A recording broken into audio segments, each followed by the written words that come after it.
الحمد لله والصلاة والسلام على رسول الله وعلى آله وصحبه أجمعين. أما بعد، أعوذ بالله من الشيطان الرجيم. بسم الله الرحمن الرحيم. اقرأ باسم ربك الذي خلق، خلق الإنسان من علق، اقرأ وربك الأكرم، الذي علم بالقلم، علم الإنسان ما لم يعلم. السلام عليكم ورحمة الله وبركاته. نجيني رحمني في بركات ربي سنرت هاجرات إسلام ما فيه بكمسة. لكن تام برنوتا كيني خنقل كنا إسلام ما فيه بكمسة جدا. إسلام ما فيه بكمسي هريثو جماعتان of كيسا كم. ربي سبحانه وتعالى وحي قول بإنسا كان الدنيا دا فرقه.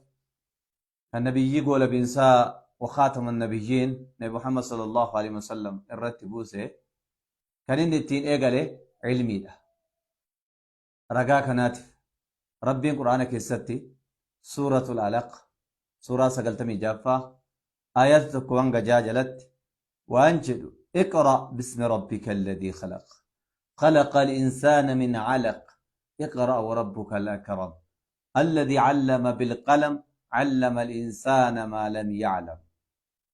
آياتون نكون حكمة أدتان of keessaa qaba. Beekumsa jechuun waan fageenya irraa barbaadamu. Beekumsaa fi islaamummaan ammoo hariiroo cimaa ta'an of keessaa qabu. Rabbiin jalqaba ilma namaa kana hojimaata gaggaariitti dursee hin ajajne. Kan inni itti ajaje maal inni? Iqra barnootatti ajaje, beekumsatti ajaje. Beekumsatu iyyuu islaamummaa keessatti bakka guddaa qaba. علمي يوجنو العلم أفضل الأعمال الصالحات. علمي جتون هجي وانقاري جتون. العلم أصل الحضارة. أكسما علمي جتون بيكم سجتوني هندي كرومينات كرومة جتون أمو دكنا كيسا قريف لنتجه جتون. العلم يخرج الناس من الظلمات إلى نور العلم. علمين علمنا ما كان دكنا ولا لما دكنا كفري دكنا شركي دكنا لوكي كان في كنين كان فكاتن كيسا غرا إفنا نتي باسا غرا حكومتي غرا كرومينتي غرا قدنتي كان جيسو المنما علمي ده. العلم سبب للنجاة من النار. علمي جت من المسي سبب إتين إبدجهن الرا ولا ببحن. علمين المنما كان إبدجهن الرا ولا بباس أكملتي ولا بباس جنان تكفى أمنتي دقات تجرا أمنتي دقات قبل تجريت كر أمنتي دقات تسجس تكتشم ربي تسجس ربي دقات كجبرو يوكنا كواكسو حالة يسمى جس. العلم مفتاح الجنة. علمي جتوني فرتو جنتات جنة بنتني وانت تنسينا علمي ده. علم الإسلام ما كيست برباتش ثم في قودة قدّا يوكان صدركا قدّا قبا. العلم الاقتصادية. علمي جتوني أمسك أبين. علمي جتون أبين ينمني نمر راسامون دندين حتى الآن هنا تم علمي وانت جرمو. العلم عصل الاتحاد. أمس علمي جتوني هندية كمات حواسني كون أكني قمتم أكني توكم أكني جرموف جاي قدّا كان تبت مالين علمي بيكمس علمي وانت جرمو وانقوش شافي جتش درس. العلم قبل القول والعمل. إمام الشافعي رحمة الله عليه كان دجي غزات دلته إمام من أفرانكي ساتكو كانته رحمة الله عليه سينا ثاني يو دوبا دبتني لالتن. إمام الشافعي يجتوني فلسطين تنمى دلته هجرة نبي محمد صلى الله عليه وسلم بردك بلبتكو شنتمت غزة دلته ولد في غزة رحمة الله عليه. غزة دلتني أبان قبني يتيم مالان قدتن إمام الشافعيين هذا تيو صدركا قدران إسان قهي توري هذا تسان جبسي غاف وغا تربقه قرآن سموتي قبچو دنده جرا قرآن ربي أفسو دنده جرا غاف وغا قدني أمو كتاب موطئين قرأ جدن عجيب سينا لسان مجابيسة وانجره. العلم قبل القول والعمل جتشا في قجة سونت درسو بيكم ساجد سبب رب سبحانه وتعالى آياته تجل قبابكم سرت يفتي في إسلام ما وجماعة إسلام ما راوتشو لف مال التهاجم مجناني بكم ستهاجم كان رب سبحانه وتعالى صلاة صوما سرنا راوتشو لن زكاة كنودن كان في كنن كان فكات راوتشو تي رب سبحانه وتعالى إرجما إسا نبي محمد صلى الله عليه وسلم غافرغو كانت نجني آياتون نجل قبابو فمن اللي كنسان رتي يفتن يوكم فول لفتن واي برنوتا رتي فول لفتو رجا كانت رب سبحانه وتعالى سورة الألق سورة سقلتمي جافا الرتي أكنا شدا اقرأ باسم ربي كالذي خلق دبس مقا ربي سيومتين مقا ربي وهندا أومي ربي ilmaan nama dhiiga ititaa irraa uume jedha maqaa rabbiitiin dubbisi rabbiin isa ogummaa ilmi namaa hin qabne isaan barsiise waan ilmi namaa kan hin beeyne hunda kan isaan barsiise rabbi maqaa rabbiitiin dubbisii jedheen suuraa biraa keessatti immoo xiinxalitanii yeroo ilaaltanii suuraa muhammad suuraa 47ffaa ayata 19ffaa irratti waan jedhu fa'alam annahu laa ilaaha illa allah beekii gabbaramaan dhugaa Allah tokkochaan alatti akka hin jirre Allah tokkochaan alatti gabbaramaan kan biroo akka hin jirre beekii jedheen ergamaa isaatiin rabbi subhaanahu wa ta'ala maalitti ajaje jennaani asitti illee beekumsatti ajaje beekumsa kanatu sadarkaa namaa ol fuudha beekumsa kanatu ilma namaa nama taa'isa beekumsa kanatu ilma namaatii fi khaaliqa wal barsiisa namni beekumsa hin qabne namni ilmi hin qabne khaaliqa hin beeku makluuqa faatariitii akka waaqatti gabbaruun mala akkuma irraa gariin ilma namaa ilaalcha dogongoraatiin ilaalcha isaatiin falaasama isaa irraa ka'uudhaan waan rabbi ta'uu hin qabne nama akka isaa rabbi taasifate fakkeenyaa fi warri yahudaa uzayrii namni jedhamu ilma rabbiitii jedhan warri nasaaraa yookaan kiristaana jedhaman ammoo almasii ciisaa alayhi salaam ibnu allah jedhan ciisaan ilma rabbiitii jedhan rabbiin deebiin kenneef ammoo maali lakkii أن المسيح المربي متي أكسم موتو أزير لين المربي متي كوني جتشو مجر أفان إساني الرؤومني لا كان جتشون فلا سما إساني تي ديبين بكبروت كنف أمو ربي وانجل أن المهنقبو لم يلد ولم يولد إن اللي إن لن اللي جلد ديبي قها كنف جرجتشو كان نبني بيكم سنقبني مخلوق جبرة مخلوق كذا نمك ساتين حاجة كي يفتي حاجة إستي متى سبب بين كنا بيكون زرا بورا كنك أمنتي دوغا كبچو دبورا كنك أمنتي دوغا بيكه وبته كبچو دبورا كنك هر علم نما كون الدس جبرة كون مك جبرة كون شيطان جبرة كون لغا جبرة كون أرجي جبرة كون جلدس جبرة كون سا جبرة الدنيا كنا كيس ورسا جبرو جرا كيس ورا كنديا أفرنه عندي كيستي نمني تقويو ساق عليه نياته نما ما جدنين نمني سن أكنا ما أكلين كم نتفودا تام سبب بمالي ربي ساق عليه نياته ربي ساق عليه وان نياتف كنافو نمني سن مال جدمي وامما نما مرهاتا نما متان كم نوي الدنيا أممتون نهند ربي جدن الدنيا ثاني أممتون نهند ربي وان جتين نامن تهندتو أرجت قفتو هند ربي توقبا مي أكلي أكميتو جلدي سنة ما فواكس أكلي أكميتو بوفا جبرة أكلي أكميتو جوينا ما جبر أكلي أكميتو أمو ربي سدي أفر شن جا تربة كل لما فهم تتبعت تنين نما دي مبي كوني ما لبو الراكن كي علمي لبو الراي بيكون سلبو الراي كان ربي سبحانه وتعالى جل كبواهن درسي مال التجاجة إرجما إساء صلوات ربه وسلام عليه نبي كي نجالة في كبجمع محمد صلى الله عليه وسلم وسو صلاة تنججين وسو سقط تنججين وسو سرنا جرا وجو تنججين وسو كان فكاتو تنججيني ربي سبحانه وتعالى دبسي جرين ادو برتي ربي كي بيكي جرين رقا والفكات القرآن كيستي سورة العال عمران سورة سري آية ورسدي تفرت ربي سبحانه وتعالى جل قبرت تكتم ما يساو في رقابه شهد الله أنه لا إله إلا هو والملائكة وأولو العلم قائما بالقسط ربي سبحانه وتعالى تكتم ما يسا جل قبر في ساتي رقابه تكتم إسا رقابهيتي ملايكون اللين ربي ملي قبرمان وينجرو جتشو رقابهني ورس دركابيكم ساكن نماني اللي رقابات سنين جنان علماء جتشو ورأك ربي صدات فيريت ربي قرآن كيستي دبت جرى سورة فاطر آية تريد بسد تفرد إنما يخشى الله من عباده العلماء قبروتن كي يرى ورفر إنا إساني ربي فكني أجج ربي جلدي مكيس ساجد نمني أكار ربي صداتو علماء أجد علماء أجدتوني أكر قمر ربي صلوات ربه وسلام عليه نقافي رحمن ربي سنر التاجراتو حديث كي ستيب سني جرانيتي العلماء ورثة الأنبياء علماء أجدتون دالتوت أنبيات وردتشين التميلك ديتو إسان أرجين دتشيتنا إساني أكما سمين أرجيدان بلانيتوتا غرغراتين faayamtee jirtu warri dachee illee ummata dachee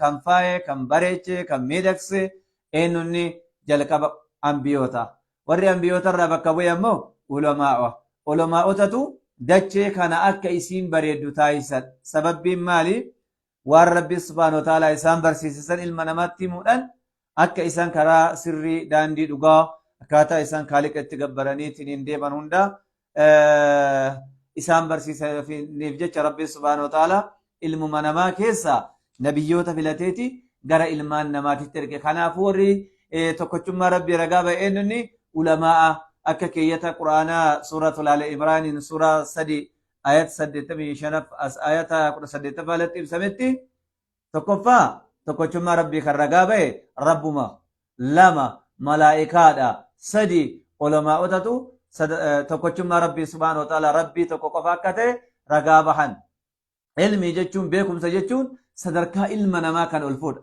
nama isa taasisa akka inni of argatu akka inni of beekee jiraatu akka inni khaaliqaan wal baree jiraatu kan isa taasisu maaliin ilmii qabaachuudha ilmiin sharafa guddaadha ilmiin qooda guddaadha ilmiin akka taphaatti kan argamu miti ilmii jechuun sadarkaa namaa ol fuudhaa jedhee rabbiin subhaanahu wa ta'ala qur'aana keessatti dubbatee jira qur'aana keessatti rabbiin subhaanahu wa ta'ala suuraa hujuraat آية قد تقفى الرتي يرفع الله الذين آمنوا منكم والذين أوتوا العلم درجات ربي سبحانه وتعالى اسم كيسا نما ربي تأمنه نما كرايتيريا يوكا ولاغالي أمنتا قوتتي صدر كائساني والفونا جل ربي سبحانه وتعالى اتفو في أمو كيت مغنى كيستي وروتا صدر كابيكم ساكن نمن صدر كائساني والفونا جل علمي جتشون وان صدر كان ما كان والفود صدر كان ما والفودا amantii akka nama hubachiisa abidda jahannamirraa walaba nama baasa akka nama hubachiisa jannata nama dhaalchisa jechuu ilmii wanti jedhamu waan jannata rabbi subhaanahu wa ta'ala nama dhaalchisuu danda'ullee kanaaf ilmiin islaamummaa keessatti barbaachisummaa fi bakka guddaa qaba علي بن ابي طالب وان جري من كان في طلب العلم كانت الجنة في طلبه ومن كان في طلب المعصية كانت النار في طلبه نما علمي ربي بربادو جنة ربي تسبر باداجر نما يكا چبو وجچو بربادو امو عبد جهنمي تسبر باداجر كنافو علمي كراها قار سكيتي علمي امو تقفا انيما كان اينيو اكتات امنتي سدوغا ادبابتي خالق دوغاتي وجي والسبرسيفتي بيا لفا كنرت قنانيدان تسغبيدان وجمات ربي سبحانه وتعالى المنما اتي اجاجي راوچوتي سيگيسو كيست علمي جچو وان بكا غدا قبول akkasuma ergamaan rabbi sallallahu alaihi wasallam maal jedhanii namni ilmii barbaacha bahe karaa rabbii keessa jira jedhe hatta yarji' haga deebi'utti gara mana isaatti deebi'utti inni karaa rabbii keessa jiraadha hadiisa kana kan gabaase turmiisiidha turmiisitu hadiisa kana gabaase saabota keessa namni jaabirii inni abdallah jedhamu tokko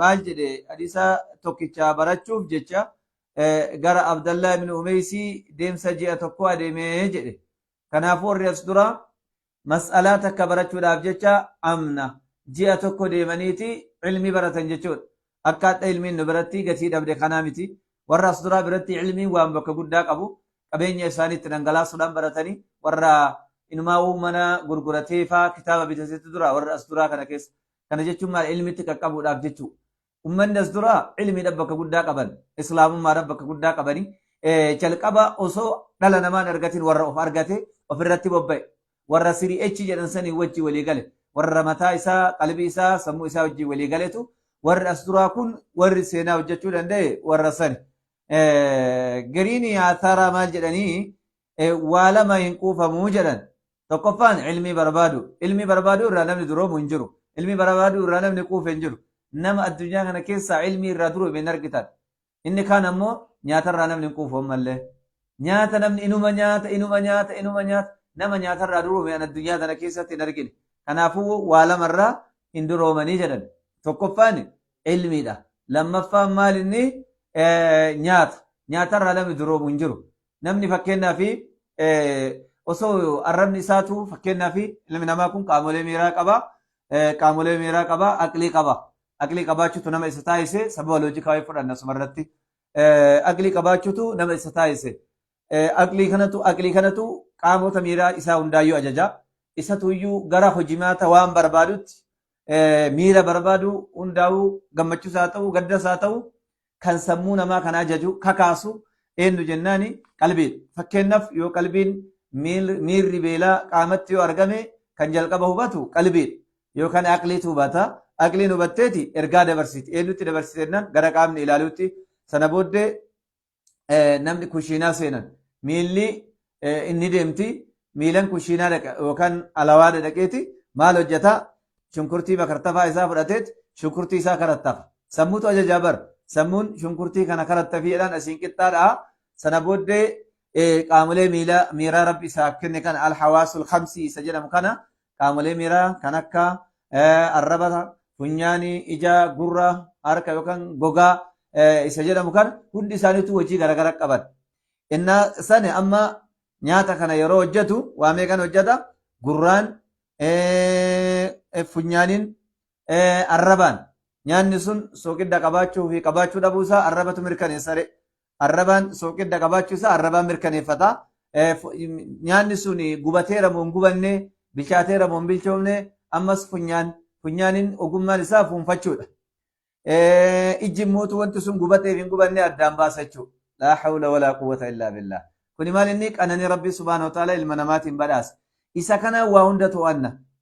Isa kana waa hunda qayyabanna. Isa kana waa hunda adda baafannaa jechuudha. Balaanis yeroo dhuftee balaan argamu yookaan balaan ibiddaa argamu kan itti mirkaneeffannu aqlii kanatu nutti hima. Gurraan dhageenna. Kanaafuu dafeeti aqliin qaama ajaja. Sana booddee nyaanni erga tolafee booddee sufraan ni afama. Sufraa irratti poosti ta'a. Sufraa irratti poosti ta'a yookaan daawuloot ta'a. Wanti hundi achirratti wal gaha. Erga achirratti wal gaheen booddee qaamni ammas harka ajaja. Ka soorata gara afaanitti ittiin dhiyeessaniin lukaa miti. Maalin dhiyeessan mukaanii miti. Harkaan dhiyeessan. Harki soorata gara afaanitti dhiyeessa. Afaan keessa immoo wanti jiru inzaayimitu jira. Arrabni jira. Ilkaan jira. Ilkaanillee rabbi gahee addaa kenne. Inzaayimii achi keessaayis gahee addaa qaba. Arrabni illee gahee addaa qaba. Amma nyaata innaati afaan kaayatte soorachuu jalqabdu kan ittiin nyaata san hororsitu yookaan bulleessitu maal inni tokkoffaa ilkaaniin. Ilkaan ni daaka. Gaheen isaa hororsuudha. Arrabni immootu maal inni ni barabbara waliin dhaha jechuudha. Ammas ancufatu jira. Ancufa san keessa immoo inzaayimii nyaata soorata san bulleessitu jira. Kun sadii wal qarqaaraniit arrabni ammoo nyaanni sun tarii osoo wanti akka sibiilaa wanti nama muru jiraate waan akka lafee yookaan foon nyaattu kan ittiin eeggattu ilkaan qofa osoo hin taane arrabaan eeggatta.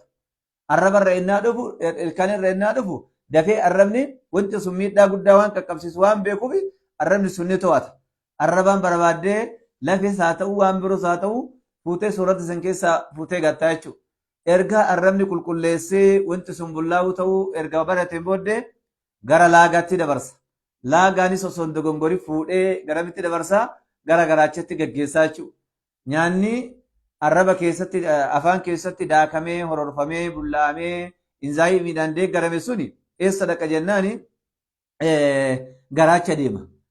Osoo akka caarraallee ta'ee nyaanni suni summii wayii qabaatee haayidrookiiloorik aasidii rabbii subhaanahu wa ta'aalaa akka warri qorannaa saayinsiitiin barametti haayidrookiiloorik aasidiin garaacha namaa keessa jira. Inni sun maal inni nyaata marsiisa yeroo saniif ni to'ata jechuudha. Allah kuni maal inni qananii rabbiiti subhaanahu wa ta'aalaa. Kanaafuu maaltu nyaatarraa namni hin quufu jechuudha. Ilmi irraayis namni hin quufu. Kanaafuu ilmi irraa hin quufina. Akkuma nyaatarraa hin quufne akkuma nyaatarraa hin duroomne ilmi irraa hin duroomina. Namni lama ilmi hin baratu jedhan Sahih Bukhaarii keessatti akka ibsamee jirutti namni tokko hayyuun tokko waan jedhee namni lama hin baratu jedhe laa yata'allamu ilma mustakbirin wala mustahiyyin namni waaqaanfatuu fi namni boonu ilmitti hin qaqqabu jedhe. Namni ilmitti boonu ilmiin baratu jedhe. Namni waaqaanfatullee waan baratu jedhe. Namni mujaahid jedhamu tokko namni lama hin baratu jedhe. Kanaafuu ilmii barbaaduun haalan barbaachisaadha. Ilmiin islaamummaa keessatti barbaachisummaan inni qabu haalan olaanaadha. Rabbiin nabiyyoota hundaa maal isaan barsiise? Ogummaa isaan barsiisee jira. Nabiyyoota keessaa nama ogummaa garaagaraa barsiifamantu jiran. Fakkeenyaaf nabi Daawud alayhi salaam ogummaa rabbi isaaf kenne qaba. Hikmaa isaaf kenne nabiyyi isaa isu wajjinu sibiilarraa meeshaa waraanaa hojjechuutti rabbi subhaanahu wa ta'aalaa isa ajaje. Innis ogummaa sanarratti hundaa'u isaas raawwachaatiin ture. Iyyasuus Kiristoos illee nabi Isaa alayhi salaam ogummaan rabbi isaaf kenne maali? Doktorummaadha. Wanti almasii jedhamee fi yoo akkana nama xarage yookaan yoo akkanuma harkaan namarraa xarage dhibee sanni fayyisa hayyama rabbiiti. Kan quraana keessatti eerame suuratul Aali Imraan suuraa sadaffaa ayata 49 irratti gaafa rabbiin wa rasuulan ilaa banii Israa'iil gara ilmaan Israa'iilitti ergee jedhu bilsanii inni immoo maal jedhee ani immoo mallattoodhaan rabbiin biraa isinitti dhufee mallattoodhaan rabbi biraa isinitti dhufee ani hayyama rabbiitiin jedhe allaattii dhoqqee irraa allaattii dhahee hayyama rabbiitiin hafuura itti afuufee ni bararsiisaa kun maalinni muujizaa jennaan ogummaa rabbiin Iyyasuusiif kenne ammas dhukkuba qomaaxaa hayyama rabbiitiin ni fayyisa du'as hayyama rabbiitiin ni jiraachisa qaroo dhabeeyyis hayyama rabbiitiin ni fayyisa akkasuma immoo waan magaazina keessatti tuulame waan magaazina keessa jiru ka isin bira hin jirre akkasuma waan isin soorattan hundaayyuu isinitti ni himaa jedhe kun maalinni mu'jizaan Iyyasuus hayyama rabbiitiin kan raawwatame mu'jizaa rabbii subhaanahu wa ta'aalaa isaaf kenne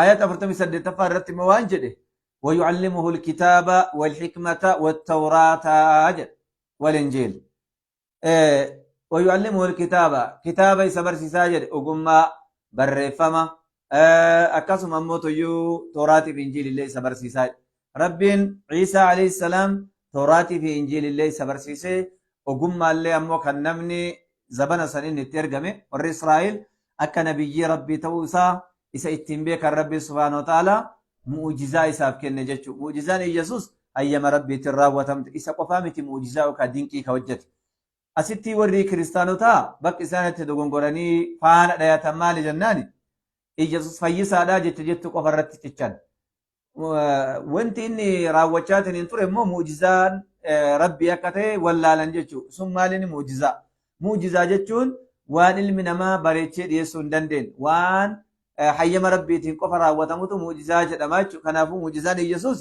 hayyama rabbiitiin. Kanarraa ka'uudhaan akka rabbiitti Iyyasuusin warri kiristaanotaa fi warri biroos isa dhiyeessan. Garuu inni muujizaa kanaan rabbi jedhamu hin qabu. Yoo kana taate kan isarra muujizaa dhiyeessillee ni jira. Fakkeenyaaf muujizaan Nabi Muhammad sallallahu alaihi wasallam hedduudha. Mi'raaja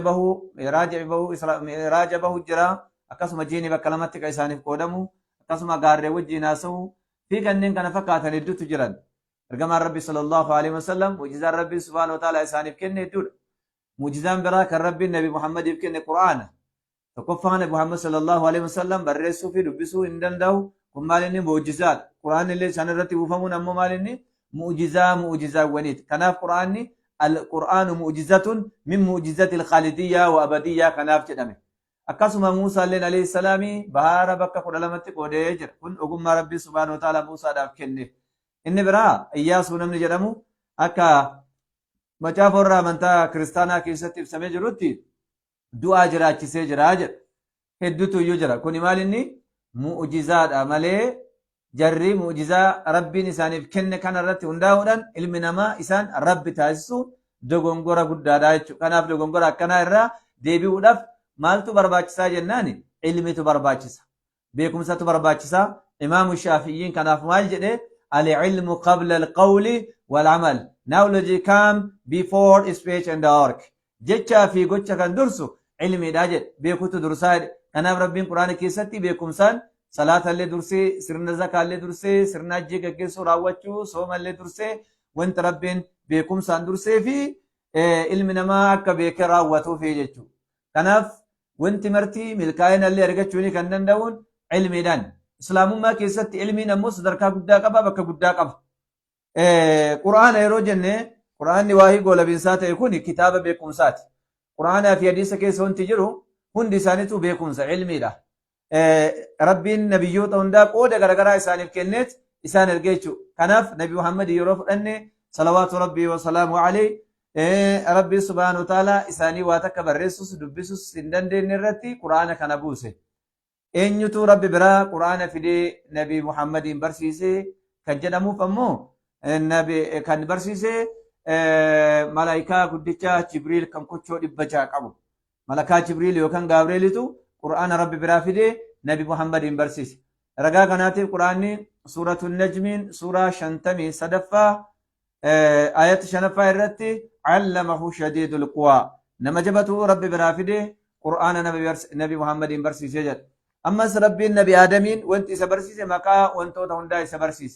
مكا وممتو تهندا ربي سبحانه وتعالى مكا وانتو تهندا سبرسيس سجد قرآن كيستي سورة بقرة سورة لمفا آيات ديدمي شنفة جلتي أكد سمي جروتي ربي نبي آدمين مكا وانتو تهندا سبرسيس sana booda malaayikoota irra fideeti mee kana hundaayyuu nu odeessaa jedheen malaayikoonni immootu yaa rabbii keenya ati qulqullooftee jirta waan ati nu barsiifte malee beekumsa hin qabnu situ beekaadha jedhanii deebii kennan kuni quraana keessatti akeekamee jira jechuudha nabiyyoota rabbiin ogummaa garagaraa isaan barsiise kanaafuu ilmiin kennama ambiyootaati ambiyoota rabbii subhaanahu wa ta'aalaa barsiise akkasuma warroota ambiyoota irraa bakka bu'e ulamaa'ota barsiise ulamaa'ota addunyaa tana tan dukkana keessatti hafte dukkana keessaa kaasa kanaaf quraanni gara quraanatti yeroo as deebine quraanni kitaaba beekumsaati quraanaa fi hadiisni ergama rabbii sallallahu alaihi wasallam kitaaba beekumsaati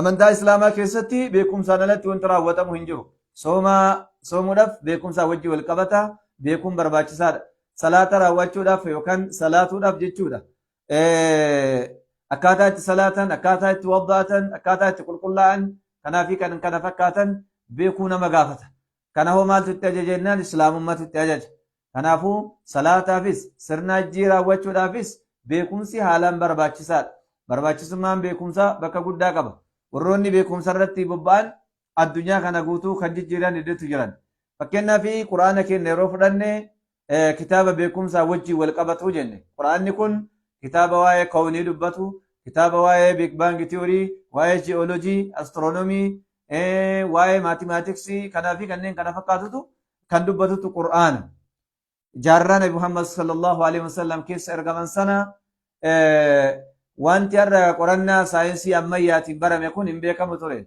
garuu har'a saayinsiin jaarraa kana keessatti waa baay'ee mirkaneessuu irraa kan ka'e qur'aana jechuun kitaaba beekumsaati akkasuma hadiisa nabi muhammad sallallahu alaihi wasallam jechuun kitaaba beekumsaaf bakka guddaa qabudha jedhanii har'a addunyaan ragaa baanii biyyoota garaagaraa keessatti taappeellaa adda addaa dhaabuudhaan itti fayyadamuu fi irraa fayyadamutti jiran. Quraanni fakkeenyaaf kitaaba beekumsaa gaafa ta'u madda beekumsaa jedhamee waamame. Gaafa madda beekumsaa jedhamee waamame kanatti warroonni beekumsa barbaadan hedduun isaanii gara quraanatti as deebi'aniit quraana keessa beekumsa barbaadanii abbaa beekumsaa ta'an. Fakkeenyaaf quraanni waa'ee maalii dubbata jennaan waa'ee biig baangii tiyoorii dubbata. Jaarraa nabi Muhammad keessa jiru meeshaan waa'ee biig baangii tiyoorii ittiin qoratan hin turre. Jaarraa dhiyoo ergaa hayyoonni jajjabaan meeshaa waan gurguddaa ittiin qoratan addunyaadhaaf dhiyeessaniin booda wanti kun beekame waa'ee biig baangii tiyooriidha. Biig baangii jechuun dhoohinsa guddaa jechuudha. Maaltu dhoohee akka qorannaa saayinsiitiin barametti samii fi dachiitu iyyuu dur walitti turanii ergasii gargar ba'aniiti dacheen asitti haftee samiin biraa ol kuttee jedhan. Kuni maalinni kan ammaa jedhanii waaman biig baangii tiyooriidha. Waa'ee kanaa quraanni waggaa 1440 dura suuratul anbiyaa suuraa 21ffaa ayat 30ffaa irratti awalam yara alladhiina kafaru anna as-samaawaati wal arda kaanataa ratqan fafataqnaahuma waja'alnaa min almaa'i kulla shay'in hayyin afalaa yu'minuuna jedhe silaa warra rabbitti kafaran ilaalanii hin arganii akka samii fi dacheen itti uumamte samii fi dachiin dur qaama tokko turanii ergasii rabbiin gargar baasee dacheen asitti hafte samiin asii ol kuttee jedhe itti fufee waja'alnaa min almaa'i kulla shay'in hayyin afalaa yu'minuun lubbu qabeeyyii hunda bishaan irraa uumne saa hin amananii lubbu qabeeyyii hunda bishaan irraa uumne saa hin amananii. Akka qorannaa saayinsii ammayyaa ibsutti lubbu qabeeyyiin jiraachuudhaaf bishaan isaan barbaachisa. Bishaan isaan barbaachisa. Qaama namaa guutuun dhibbeentaan caalaan bishaan. Lubbu qabeeyyiin hundis akkasuma. Kanaafuu ilmi namaa jiraachuufis bishaanitti isa haajamaa. Akkuma bishaan irraa dhufe bishaanitti haajama jechuudha. Kan jalqabaatti yoo deebine samii fi dachiin walitti turanii ergasii gargar bahan kan jedhu quraana keessatti dubbatan. Waa'ee kana saayinsiin dhiyoo itti qaqqabe. Quraanni waggaa 1440 duratti itti qaqqabee dhimma kana nuuf mirkaneessa jechuudha. Irraa saayinsiin isuma kanatti qaqqaban malee waan haaraa hin finne. Wama jaarraa 14 dura waahiin nabi Muhammad irratti buufame salawaatu rabbii wasalaamu alayhi dubbate isuma sanadha ragaa ba'an jechuudha dhufanii jarri. Dachii asitti hambisee rabbi samii asii ol kuteeti samii keessa ammoo maaltu jira? Halakatu jira. Rabbiin suuraa Furqaan suuraa 25ffaa ayata 61ffaa irratti waan jedhe تبارك الذي جعل في السماء بروجا ربي سمي كيستي أرجيوان تايسي جد فلك تايسي فلك جتشون أرجيوان غرغدا جتشو أرجيوان غرغدا تايسي قرنا ساينسي الرب بلانتين سقل جراتشو إسي ميشا دمر كانيسي جد ربي قرآن كيستي وقاكم تقولي باهوري أفرطمان برمان جري دبتي فلك جري دبتي أرجيوان غرغدا نواكيسي جرن جري دبتي urjiiwwan sanuu wayitaal kan dukkanaa yookaan galgala dukkanaa dukkana keessa fullaanii warra dacheetiif ifaa laatu urjiiwwan kunneen rabbiin suuratu xaariq keessatti dubbate waan jedhe annajmu thaaqib waa'ee urjii dubbate urjii athaaqib jechuun annajmu jechuun urjii maqaawwan urjiiti maqaa urjiiti athaaqib jechuun urjii ifnan isaa dukkana keessa fulla'ee warra dacheetiif ifaa laatu jechuudha kanaafuu rabbiin urjii samii keessa kaa'ee faayidaa urjiillee dubbate. Rujuuman lishayaaxiin ayata quraanaa keessatti rujuuman lishayaaxiin shayaaxiinan yookaan shayxaanan darbachuudhaaf jedhe. Ziinatun lissamaa ammallee samii tanaan bareechuudhaaf jecha rabbi subhaanahu wa ta'ala hawaa keessa maal kaa'e urjii hawaa keessatti uume jechuudha. Sadaffaa irratti ammoo faayidaalee urjii rabbi subhaanahu wa ta'ala quraana keessatti dubbate kallattii namni ittiin imalu taasise jechuudha. Mallattoo biyya takka irraa gara biyya takkaa namni yeroo ilaa deemu maal ilaala jennaan urjii ilaala. Urjii ilaalaa jechuudha. Kanaaf rabbi subhaanahu wa ta'ala urjiiwwan samii keessatti uumne kuni ifnan isaanii dachee dukkana keessa fullaaniiti warra dacheetiif ifaa laatu jedhe. Faayidaa urjii dubbate. Samii keessatti ammallee rabbiin galaaksiiwwan uumee jira. milkiwee uumee jira, aduu uumee jira, ji'allee uumee jira, qamaran muniiraa achuma keessatti dubbate ayatuma san keessa waan jedhe aduu uumee jedhe. Aduun immoo ho'aa fi ifa cimaa qaba. Ho'aa fi ifa cimaa qaba. Ifti aduu maal jedhama? Siraaj, wahaaj, diyaa jedhee rabbi bakka saditti ifa aduu tokko diyaa tokko siraaj sadaffaa immoo maal jedhee waamee diyaa jedhee isa waame. Ifa aduu ifa ji'aa immoo maal jedheeni qamara muniiraa jedheen. Ifni ji'aa qamar jechuun jecha afaan arabaa yeroo ta'u moggaas rabbiin subhaanahu wa ta'ala ji'aaf kennedha. Qamar jennaan muniiraa jechuun ifa calaqqee ifni aduudha ifni ji'aa ni calaqqisa. Ifa calaqqee jedheen rabbiin ifa ji'aatiin ji'aan ifa ji'aatiin rabbiin siraaj wahaaj diyaa an jenneen maal jedheen malee muniir. Kaan aduutillee takkaa muniir hin jenneen maal malee siraaj wahaaj diyaa jedhee rabbi subhaanahu wa ta'ala isa waame. Kana hundaa eessatti uume rabbiin hawaa keessatti uume. Pilaanetiin kun hundi isaanii maal qaban jennaan sarara qaban ka keessa yaa'an. Qorannaa saayinsii maal jedhaan orbiitii. Orbiit isa jedhamu yookaan paas sarara mataa isaanii kan keessa yaa'an qabu akka quraana keessatti dubbatamee jirutti ammoo falaka jedhama. Ragaa kanaatti rabbi quraana keessatti سورة الأنبياء سورة 21 آية 33 الرد هو الذي خلق الليل والنهار والشمس والقمر كل في فلك يسبحون رب إسال كان قويا جاء في أرجي أمه وندي سانيتو فلك متى إساني كان كيس سيان قبوجد فلك كيس داكو جدلا ندا كان جدل أما رب سورة ياسين سورة صدومي جاء صدومي سديتي أنقف تمفارتي والشمس تجري لمستقر لها ذلك تقدير العزيز العليم أدون توني أنقا دانقا مرتاتيتي أديمتي سني دنديتي ربي انجفتا بيكا تيتي أدون ديمو يسينو إما أستي أمو أدون نديمتي كيتو تتانو نمو مالجري هلكان غيان درسو جر غيانيس هلكان اندرسو أدونيس إجي أندرسو تجينيس أدون درسو كلهم في فلك يسبحون هندي إساني سرر متى إساني كان الريان قبل ولت اللي ما كمان جدي ربي سبحانه وتعالى أمو أدو في جيني أكو ولت ما كمان سورة قيامة كي ستر بدر آيات سدت سقل الرتي وجمع الشمس والقمر جاء في أدو ولت ما كمان جدي ربي سبحانه وتعالى دبته أما اللي أرجينا واكيسا كوني لك هرجان اللي ربين تمرا الدنيا تنا الرتي أكيسان هرجان قرآن كي ستر دبته إذا السماء انفطرت سورة الانفطار آياته تجل قبا كي ستي إذا السماء انفطرت يو سمين تنير إلال سمين دبته إذا السماء انفطرت وإذا الكواكب انتثرت واي أرجيت أنسي قبري كيسايس قبري لين ريف إسي كيسات أولا هندف كيسا غافة دربته لبون موان دبرسته دنيا خنرت وان وجدتس هندري يادت ربي سبحانه وتعالى دبت أممتون أما نسنياسة وكل أمو يرو مرتادف أممن جدي بر وان سنجايب قرآن كيسات سورة الأحقاف سورة فتمي شنفة آيات سنفة رد ربين سمي في دجي دقمان أومي وان جدو جر الأماني دبلته كان أمو يرو مرتا قفاف أومي جر أممتوني سمي دبلته دجي وان جدو جر الأماني جرن ربي سبحانه وتعالى يرو مرتا قفاف أومي جر نتمه كان آيات يلقبا كان سورة ياسين سنة ترود بني أدون ندمتي جدا جرا أدون ديموسي قرآن الرابرنه ساينسين مو مال جدا أدوني هندمتوس هلتوس جي دبلتي بلانتون دينو يسيتنا نوجدن garuu kun saayinsiin bakka kanatti dogongora barsiise jechuun saayinsii duriiti kun. Har'a immoo aduun deemuu isii saayinsiin mirkaneesse. Dogongora aduun hin deemtu hin lixxusii dachee dabalatee pilaanetiin hundinuu isitti naannamu kan jedhu sani dogongora sana anis mana barumsaa keessatti baradheen jira. Garuu dubbiin akkas miti. Aduun ni deemti. Hayyuu warra lixaa Profeesarri tokko waan jedhee meeshaadhaan aduu tana gadi dhiyeessee ilaaleeti maal jedhe ajaa'iba aduu irraa dubbate.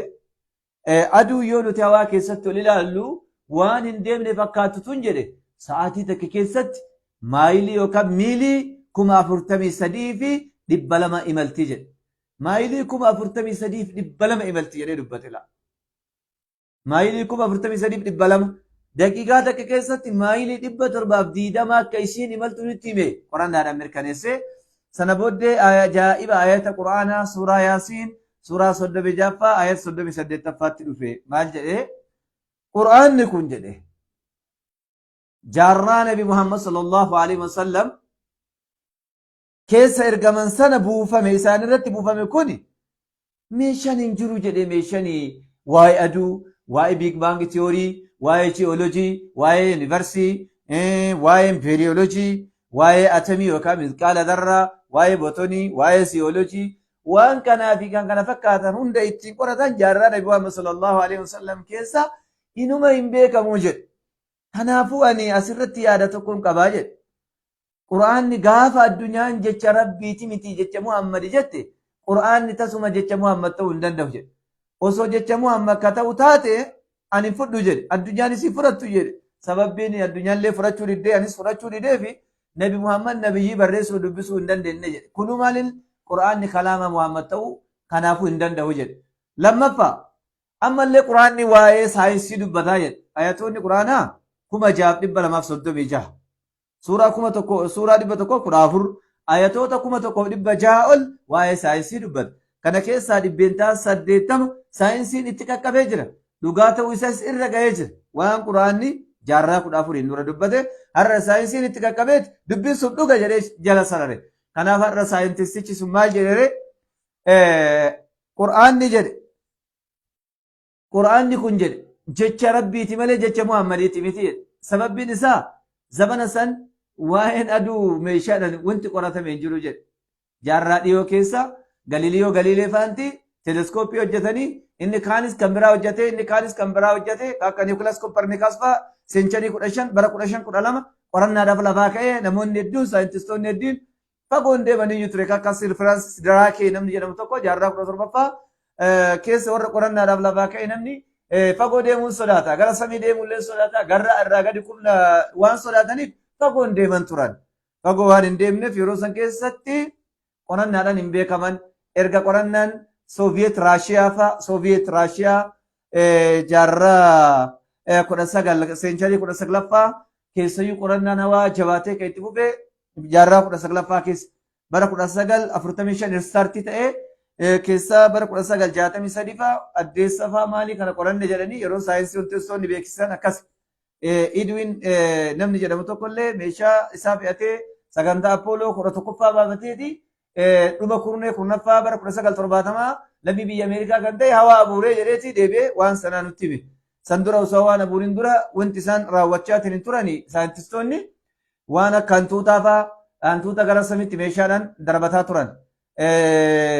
Akkasuma immoo jaldeessa fa'aa keessaa jaldeessatti ilmi namaa fakkaatadhee warri haasa'ullee jira akka Daarwiin. Daarwiin waan jedheen falasafaa isaa yookaan tiyoorii isaa keessatti the human being is come from the monkey. Ilmi namaa kun jaldeessarraa argame jedhe. Jaldeessarraa ilmi namaa argame jechuun waan hin fakkaanne. Tiyoorii isaa kana warra lixaa biratti haa fudhatamallee argattu garuu saayintistoota kumaatama allaa akka amantu kijibsiisan hedduun isin kaasuu ni danda'a. Kaakka Paappaa Gaazii, Firaantel Baaridii, Joorji maalii kan jedhaman hedduun isaanii falsafaa kana kijibsiisan. Ilmi namaa jaldeessarraa argame jechuun waan dhugarraa fagaate waan hin fakkaanne sammuu bal'aa ija hin qabnetu falsafaa Daarwinitti amanaa jedha. Ilmi namaa jaldeessarraa hin argamne. Akka Quraana keessatti ibsamee jirutti warri daangaa dabree gabbartii rabbii keessatti warri daangaa dabre warri Israa'el jaldeessa ta'anii jedha. Sanuu deebi'anii dhuman jedhee Quraanni nutti himee jira. Kanaafuu ilmi namaa jaldeessarraa hin argamne. Kanaafuu warri tiyoorii yookaan falsafaa Daarwinii fi kitaaba Ooshoo dubbistan asumaanuu dubbitan asirratti naaf hubadhaa. Warri tiyooriin saayinsiidha malee wanti biraa akka hubatamu hin jiru. Kanaafuu waaqiyaa meeshaa ammayyaatiin argame kanatti amanna malee waan biraatti dhamannu warra jedhee ilaalcha dogongoraatiin joon jedheef dhaamsi ana sirratti qabu maal inni kottaa Quraana dubbisame hikmaa ajaa'ibaa argitan. Kitaaba Ooshoo dhiisaa kitaaba falsafaa yookaan tiyoorii Daarwinfaa dhiisaati dhugaa waan dhugaa jiru kottaati dubbisaa kan jedhu asumaan dhaamsa koo dhaamu barbaada ilmi namaa jaldeessarraa argame jechuun waan hin fakkaanne falsafaa akkasiis namni fudhatu hin jiru. Paappaa Gaasiif jaarraa 1971 irratti kitaaba barreesse falsafaa yookaan tiyoorii Chaarlis Daarwin kana maal godhe inni ni morme jechuudha.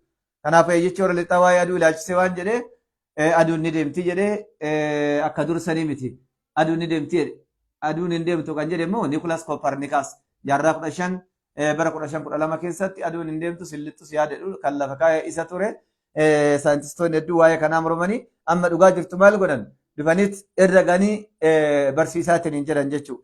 Kanaaf Quraanni keenya kitaaba yeroo wajjin deemu kitaaba jaarraa wajjin deemu kitaaba addunyaan guutuun ragaa bahuudhaaf teessu. Ayatoota Quraanaa 1600 irra saayintistoonni qaqqabdeemi gana ayatoota Quraanaa guutuu mirkaneessuudhaaf dhugoomsuudhaaf teessu inshaallah. Sababbiin kana maali ragaa itti qabna. Jecha Rabbii dhugaadha. Rabbii irra wanti dhugaa dubbatu hin jiru. Rabbii irra wanti dhugaa haasa'u hin jiru. Rabbiin Quraana keessatti suuraa Fussilat suuraa 41ffaa ayata 53 irra waan jedhe sanuriihim ayatina fil afaaqi wa fi anfusihim hatta yatabayyana lahum annahu alhaq. Haga dhugaa ta'uu isaan hubatanitti nuti dinqii ayatoota Quraanaa yookaan keeyyattoota Quraanaa isaanitti agarsiifnaa jedhe. Arganii adda dhugaa bahutti jiran. Kanaaf aduun akka addunyaan jette sana osoo hin taane ni deemti. Ammas aduun ji'an dursu, jiinis aduun dursu, halkanis guyyaan dursu, guyyaanis halkanin dursu kulluun fi falakiin yasbahuun hundi isaanii sarara mataa isaanii isa falaka jedhamu san keessa maal ta'an ori'anii yookaan adeeman jechuudha. Inni biraa ammoo waa'ee dachiiti. Dacheen boca akkamii qabdi? Bocni dachee kana maal fakkaataa kan jedhu qorannaa saayinsiitiin luffee ta'uun isii irra gaamee jira. Rabbiillee waa'ee kana ilaalchisee keeyyattoota Quraanaa hedduu keessatti dubbatee jira. halkan guyyaan halkanirra maraa halkanis guyyarra maraa jedhe Rabbi. Inna Allah yukawwiru al-layla ala an-nahari wa yukawwiru an-nahara ala al-layl. Halkan guyyarra maraa guyyaanis halkanirra maraa. Akka namni hamaamaa yookaan marata yeroo matatti maratu walirra marutti akkasitti walirra maruu jedhe. Ayata Quraanaa hedduu keessatti ammoo Rabbiin inna Allah yuliju al-layla ala an-nahari wa yuliju an-nahara fi al-layl. Rabbiin halkan fuudhee guyyaa keessa seensa. Guyyas fuudhee immoo halkan keessa seensa. Taateen kun argamuu kan danda'u yoo dachiin boca luffee qabaatte qofaa jedhan. Har'a ayyoonni waan jedhanii bocni dachee kanaa maal inni luffeedha. keessayyuu rabbiin dachee tana bal'isee erga isii uume boca luffee isii taasisee keessaa beekaa tafsiraa kan ta'e Abdallah kitaaba afaan Ingiliffaatiin hiikame Abdallah Yusuf Ali namni jedhamu waa'ee kanaa ilaalchisee rabbiin waan jedhee wal arda ba'da dhaalika dhahaahaa ayata quraanaa jedhu san rabbiin dachii kana bal'isee erga uume maal godhee boca luffee isii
jidduu jara lameenii ammoo maaltu jira jedhe rabbii subhaanahu wa ta'ala da'oo yookaan barzakatu jira jedhe Allah jidduu jara lameenii maaltu jira da'oo yookaan barzakatu jira barzakni jiraachuu isaa rabbi quraana keessatti nu mirkaneesse saayinsiin ammoo waa'ee kanaa dhiyeenya kana itti qaqqabe dhiyeenya kana itti qaqqabe jechuu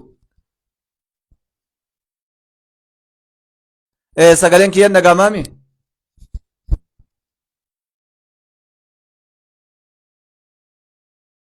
sagaleen kiyyaan dhagama jedheetiin yaada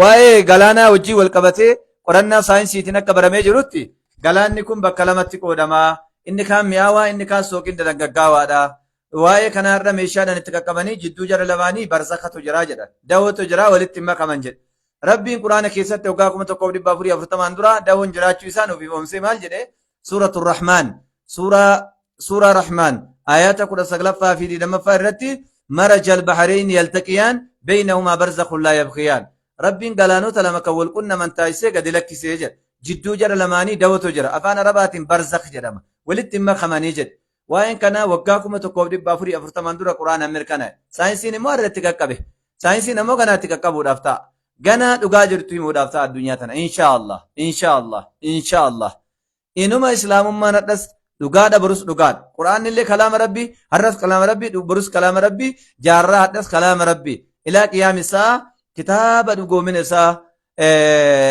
mirkaneeffataa dabalataa deemaa jirudha inni biraa kan waa'ee duumessaa quraanni maal jedhe waa'ee roobaa waan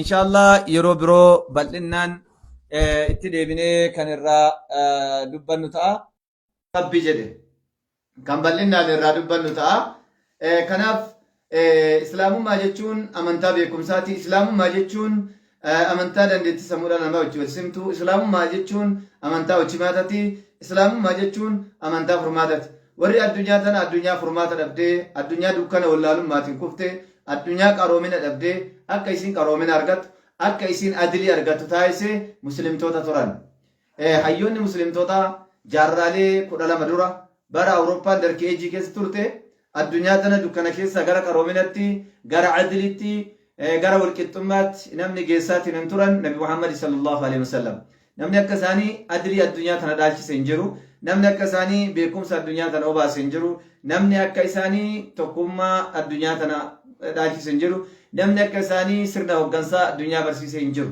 addunyaan harki jaalan isaanii sirna hoggansaa nabi muhammad irraa baratan sirna hoggansaa tooftaa qabsoo kan hundaa'e nurraa baratan jedhan nabi muhammad hayyoonni islaamallee gumaacha garagaraa addunyaa tanaaf gumaachaniitiin hin deeman jaarraa 12 dura awurooppaan maaliin beekamti darkii eej bara dukkanaa jechuu yeroo san warri arabootaa keessaa muslimtoonni jaarraa san jiran qaroominaan beekamu sababbiin kanaa maalinni hordoftoota amantaa islaamaa ta'uudhaan hayyoonni saayinsii keessatti gumaacha gurguddaa qaban keessattuu saayinsii zamanaa keessatti warri gumaacha gurguddaa addunyaa tanaaf gumaachan muslimtoota turan fakkeenyaaf yeroo fudhanne waa'ee baayoloojii waa'ee fiiziksii waa'ee keemistirii waa'ee maatimaatiksii waa'ee lakkoofsa lakkaawii waa'ee kalaandarii waa'ee kanaa wajjii wal qabatee gumaacha gurguddaa addunyaa tanaaf kan gumaache muslimtoota turan fakkeenya tokko yoo fudhanne kitaaba keemistirii namni addunyaadhaaf barreessee dhiyeesse muslima ture maqaan isaa jaabir ibn hayyaan jedhama jaabir ibn hayyaan nama yeroo jalqabaatiif kitaaba keemistirii fuula 2000 barreessuudhaan addunyaadhaaf dhiyeesse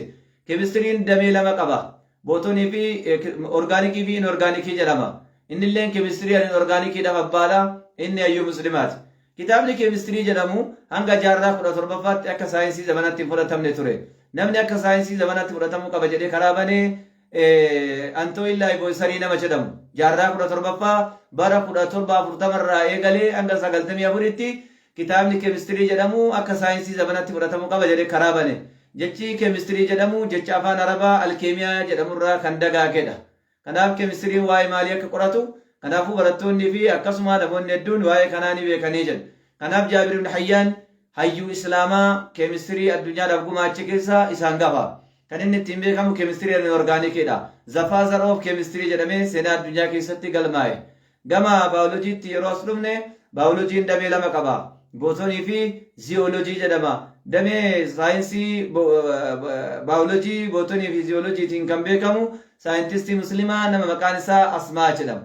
Dabalataan ogummaan ittiin beekamu baayolojii keessatti animal productionidha. Animal productionii keessattis saayintistii akkaan dinqisiifamaa ta'uun isaa seenaa addunyaa keessatti galmaa'e. Hayyuu guddaa Al-Khwaarizmii jedhamu. Al-Khwaarizmiin qorannaadhaan beekama. Wanti inni ittiin beekamu inni Profeesara Herregaatii fi Aljebraati. Profeesarri Herregaatii fi Aljebraa Al-Khwaarizmii jedhama. Dabalataanis kan inni ittiin beekamu astiroonomii, tiriigoonomeetirii fi Aljebraadhaan beekama. Innis hayyuu muslimaati. Al-Khindii. Al-Kindiinis hayyuu beekamaa damee saayinsii keessatti astiroonomii fi fiiziksii keessatti saayintistii akkaan dinqisiifamaa ta'e seenaa addunyaa keessatti galmaa'e. Akkasuma gara Saabit ibn Quraatti yeroo as tarkaanfanne Saabit ibn Quraa warra Awurooppaa biratti Tebees jedhamee beekama. Saayintistii akkaan dinqisiifamaa. Inni maaliin beekama jennaan qorannoo astiroonomii. Araboonni duruma maaliin beekaman astiroonomii. Astiroonomii irratti Araboonni baay'ee dinqisiifamoo, baay'ee beekamoo, baay'ee hayyootaa fi ogummaa gahaa kan qaban turan. Atii Toobar namni jedhamullee jira. Atii Toobar saayintistii fayyaati. Alfargaanii namni jedhamu siivil maandisii keessatti beekama. Siivil maandisiin waa'ee maalii qorataa damee injiinarii keessaa baay'ee beekamaadha. Alfargaaniin kanaafuu siivil maandisiidha. Hojii iroodaayiinaamikiitiinis baay'ee beekamaadha. Hayyuu Arraasii nama jedhamu seenaa isaanii yoo isin hime doktora wal'aansaati. Arraasii namni jedhamu qorannaa fayyaa keessatti baay'ee beekamaadha. Al-Zaharaawiin ammoo saayintistii Awurooppaa yeroo jalqabaatii fi gogaa qaama namaa baqaqsee wal'aanaatiin turedha. Akkasuma kan inni ittiin beekamu kan biras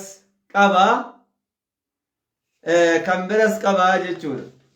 Akkasuma Muhammad Al-Buzaajaanii namni jedhamullee hayyuu islaamaati. Muhammad Al-Buzaajaaniin hayyuu astiroonomii, aljebraa fi ji'oomeetiriiti. Ji'oomeetirii illee herreega keessatti ji'oomeetiriin qorannaa baay'eedhaan beekama. Inni illee maali hayyuu muslimaa baay'ee cimaadha. Inni biraa Ibnu Al-Haysam namni jedhamu jira. Raadiyeesii lafaatiin beekama. Waa'ee raadiyeesii Albeerunii namni jedhamu raadiyeesiidhaan beekama. Herreega keessatti waa'ee raadiyeesii baay'ee baranneetiin hin jirra. Ibnu Siinaa yoo fudhanne Ibnu Siinaa doktora islaamaa beekamaadha. Saayintistii fayyaati. Ibnu Siinaan kitaaba hedduullee barreesse inni. Ibnu Xaayixaar namni jedhamullee maaliin beekama? Foormoolojiin beekama. Saayinsii fayyaatiin beekama. Al-Uduruusiitti yoo tarkaanfanne Al-Uduruusiin saayintistii beekamaa ogummaa fayyaatiin beekamudha. Al-Uduruusiin qorannaa kaartaatiin beekama. Kaartaa yookaan fuguga kaasee addunyaa namni barsiise isaa jalqaba kan inni irraa ka'e wiirtuu lafaa irraa ka'e sunis kaabaadha. Kaabaa wiirtuu lafaa irratti argamti. Seentariin lafa tanaa kaabaadha. Geengoon hundi maal qaba? Handhuura qaba. Dachee illee handhuura qabdi. Handhuurri dachee tanaa maal inni kaabaadha. Kaabaa irratti hundaa'ee kallattii kibbaa jala aansee kaaba gubbaa aansee kaartaa kaasee addunyaatti agarsiise. Sana booddee warri kaartoogiraafonni warri lixaan hin dhufan. Kallattii kibbaa jala aansanii kaaba gubbaa aansanii kaartaa kaasanii addunyaatti agarsiisan. Garuu san dursee namni kaartaa kaasee addunyaa barsiise hayyuu islaamaa nama maqaan isaa Al-Uduruusii jedhamu akkasitti qabadhaa. Ibnu Baajaa namni jedhamu ogummaa akkamiitiin beekamaa? Saayintistii wal'aansa fayyaatiin beekamudha. Ibnu Raadwaantu jira. Ibnu Raadwaan illee saayintistii wal'aansaati. Ibnu Xufayli namni jedhamullee saayintistii fayyaa keessatti aarsaa guddaa kaffaleedha. Ibnu Ali Al-Keewaamii namni jedhamullee Keemaawii namni jedhamu hayyuu keemistiriiti. Al-Keemaawii jedhama hayyuu keemistiriidhaan beekama. Al-Bagdaadii namni jedhamu ammoo hayyuu keemistirii wal'aansatii fi ji'oomeetiriiti. Ji'oomeetirii wal'aansan akkasuma saayintistii damee biraa keessatti akkaan beekamu. Nasruddiin Tuusi Al-Tuusi yeroo fudhanne hayyuu ji'oomeetirii, aljebraa fi astiroonomiiti. Ibnu Siinaa fudhatta nama. Ibnu Siinaan ammoo baay'ee beekamaadha. Abbaa anaatoomii Wiiliyaam Harvaard duratti saayintistii fayyaa ture kan addunyaa wal'aanaa ture. Eenyu Ibnu Nafiis hijiraa irraa waggaa 600 booda baay'ee kan beekamu Ibnu Nafiis jedhama wal'aansa fayyaa keessatti. Quxubuddiin namni jedhamu ammoo Quxubuddiin Al-Shiraaz namni jedhamu hayyuu astiroonomii, ji'oomeetirii fi hayyuu herregaati. Herrega keessatti saayintistichi kun baay'ee dinqisiifamaadha. Ibnu Bannaan hayyuu fayyaatii fi herreegaatiin illee fayyaa fi herreegan beekamu hayyuu muslimaatiin. Abul Fidaa namni jedhamu ammoo hayyuu astiroonomii fi fayyaa astiroonomiidhaan beekamu. Hayyuu astiroonomiitii fi fayyaati. Fayyaan baay'ee beekamaadha. Ibni Rushdi namni jedhamullee saayintistii fayyaati. Alfaarisii namni jedhamu ammoo keemistirii keessatti baay'ee beekamaadha. Ibnu Almajiid hayyuu herreegaatii fi astiroonomii. Kunneen saayintistoota islaamaa hedduu isinii kaasuu danda'a. Kan akka Muhammad ibn Zakariyaa Arraasii. Muhammad ibn Zakariyaa Arraasiin hayyuu islaamaa ta'ee maaliin beekama jennaan qoricha addunyaadhaaf dhiyeessuun beekama. Qoricha addunyaadhaaf dhiyeessee kitaaba hedduu barreesse. Kitaaba Awurooppaan hanga jaarraa 17ffaatti gara afaan ofitti itti fayyadamaa turte keessaa kitaaba akka Alaawii akka Atibbii hedduu jira. Kitaaba dinqisiifamoo hanga jaarraa 17ffaa kitaaba kana Awurooppaan gara afaan ofitti hiiktee itti fayyadamaa turte. Namni san dursee addunyaadhaaf dhiyeessee Muhammad bin Zakariyaa Arraasii har'a dhufee wanni sun maal ta'e faarmaasii ta'e. Abu Qaasim al-Zahraawi yoo fudhanne operaasyoonaan beekama. Opereeshin saarjikaal namni beekama baay'ee isa.